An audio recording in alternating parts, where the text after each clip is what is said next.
So hello everyone, this is the doubt solving lecture of number 6. ठीक है, doubt solving lecture number 6 का।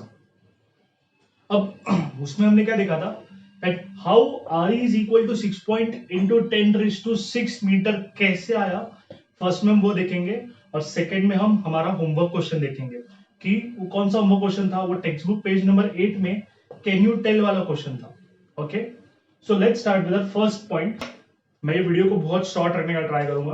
Let's see, हमें बोला था ग्रेविटी ऑफ अर्थ कितना होता है, G M upon R of R square, है ना। अगर मैंने अर्थ का बोला gravity, acceleration due to gravity, तो it will be G mass of earth and radius of earth का स्क्वायर, सही है ना।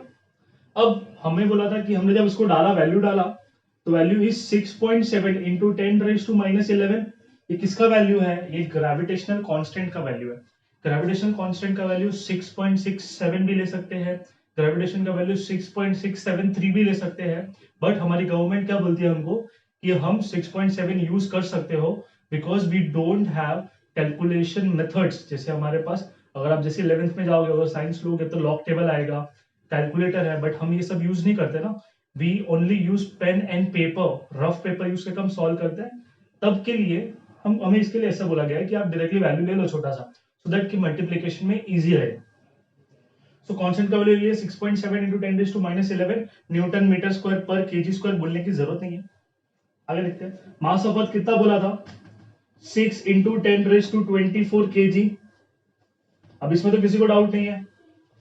अब रेडियस को देखते हैं, रेडियस लिया था हमने 6.4 इंटू 10 रेज टू +6 मीटर, है ना, मीटर में आना चाहिए ना।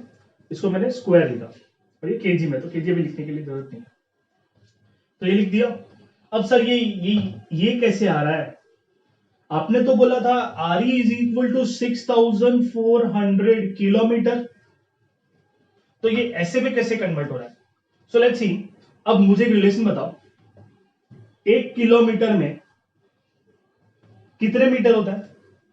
1 किलोमीटर की रेस में मैं बोलूं, पहले 500 600 700 ऐसे करके, जब 1000 मीटर आता तो उसको हम 1 किलोमीटर बोलते हैं। तो 1 किलोमीटर में कितने होते हैं, 1000 मीटर। लॉजिक है, बचपन से पढ़ा है, दैट इज 10⁻³ मीटर। अगर अगर चीजों को समझो, इसको मैंने ये बोल दिया। अब इस आर को मैंने इस टर्म में लिखा। अब आर को हमने ऐसे लिखा तो चलेगा, देखो इसका वैल्यू ऐसे लिखा तो 6.4 इंटू 10⁻³। अरे सर कैसे आया, यहां पे पॉइंट है 6400.000000, बहुत सारे जीरो हो सकते थे। हमने क्या बोला कि वो पॉइंट से मैंने पॉइंट को शिफ्ट किया, 1 2 और 3 पॉइंट शिफ्ट करूंगा तो इंटू 1000 हो जाएगा ना, ये 1000 है। अब समझो इसको, अगर फॉर एग्जांपल 5000 होता तो हम इसको 5 इंटू 1000 लिखते, ये 1000 है ना, 5 इंटू 1000 लिखते। बट अभी मेरे पास कितना है 6400, तो बोलो 6000 दैट इज 6.4 इंटू 1000, 6.5 इंटू 1000 किया तो मिल गया ना 6400 अप्रोक्स, है ना। 6.4 इंटू 1000 किया तो हमें मिल गया आंसर, हेंस ये आ गया किलोमीटर में।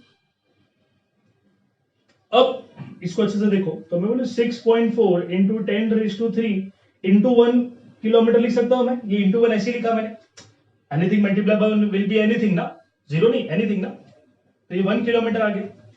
अब एक चीज देखो, ये क्या था, न्यूटन मीटर स्क्वायर पर केजी स्क्वायर, मीटर स्क्वायर था, ये केजी में था, तो ये किलोमीटर कैसे चलेगा, इसको भी तो मीटर में कन्वर्ट करना पड़ेगा। इसका मतलब हमें सब चीज को ऐसे यूनिट में रखने का है, हेंस इसको जब मीटर में करेंगे तो ये 1 किलोमीटर दिया हुआ है। अब what is 1 kilometre in terms of metre, हाँ 1000 मीटर ना, तो सिर्फ इधर हमें लिखने का है, and it will be 6.4 into 10⁻³, ये तो हमें पहले से पता है, इंटू 1 किलोमीटर में कितना मीटर है, 1000 मीटर, है ना।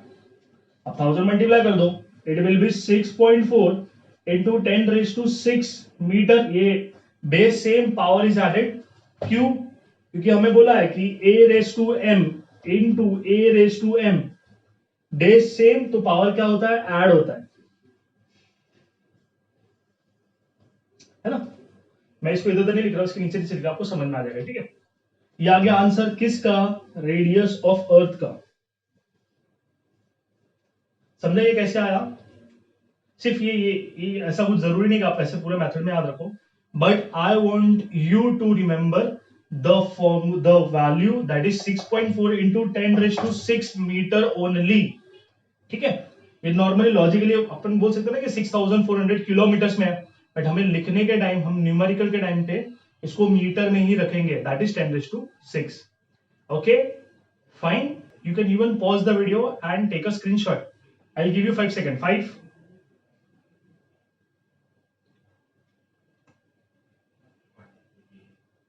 So the next question is from textbook page number 8. Can you tell? जो मैंने आपको होमवर्क के लिए दिया था। अब क्वेश्चन क्या दिया है, what would be the value of g on the surface of the earth if its masses was twice as large and its radius half of what it is। मतलब हमने अर्थ को क्या कर लिया, अर्थ का एक नया कंडीशन लिया। मतलब पहले जो अर्थ है वो है अर्थ है, मतलब फॉर एग्जांपल अर्थ का साइज ये है, इसका मास me है, रेडियस re है, तो ग्रेविटी ge होगा। And I can say ge is equal to g is equal to g mass of earth upon radius of earth का स्क्वायर, है ना, ये होगा।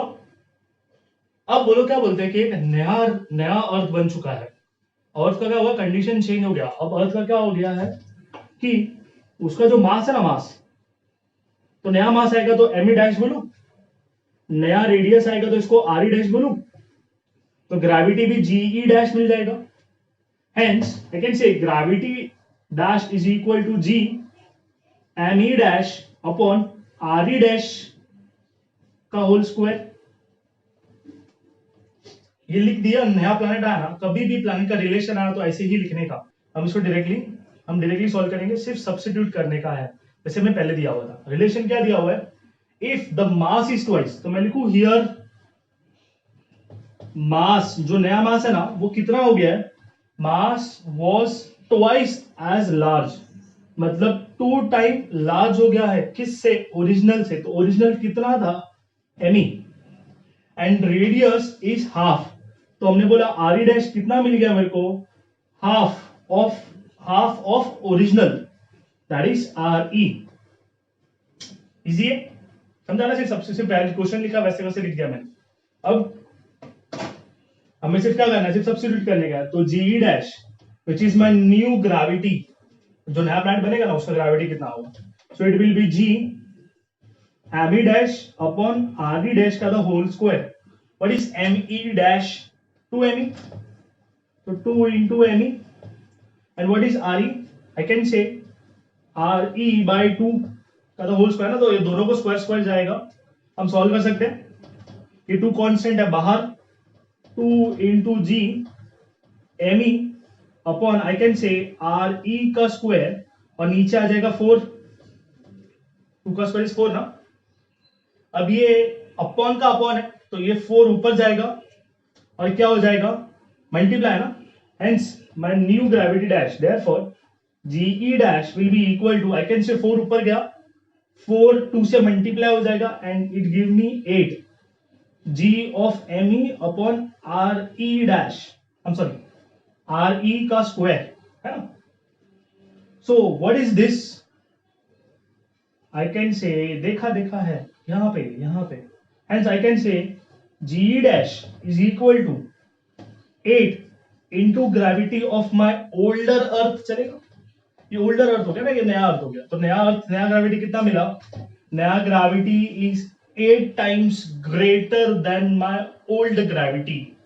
मतलब अगर ऑब्जेक्ट को मैंने अगर सरफेस पर रखा है तो उसको पुल करना डिफिकल्ट हो जाएगा। कितना डिफिकल्ट हो जाएगा, 8 टाइम्स, है ना। अगर बॉडी का मास एक 1 kg है तो 1 kg को अर्थ पुल करा था जी से, बट अभी नया अर्थ आ गया ना, तो नया अर्थ में बोलू जी डैश से पुल करेगा।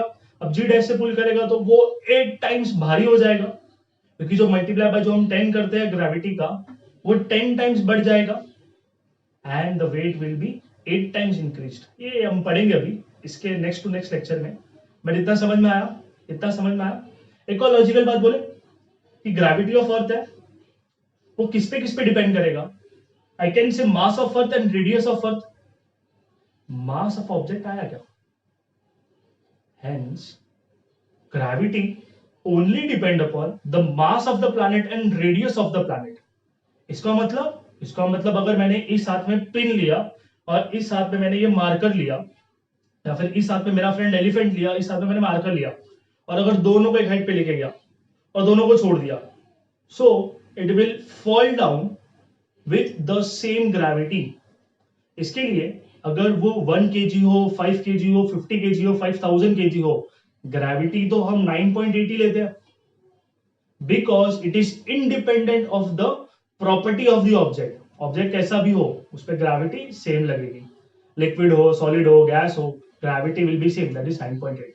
So this much for this lecture and I hope समझ में आया होगा दोनों पॉइंट्स, और नहीं आया हो तो रिवाइंड करो, स्क्रीनशॉट लो, ठीक है। 5 4 3 2 1।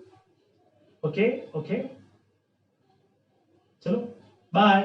And keep practicing. I'll give you more and more questions so that our concept will be clear. Chalo, bye.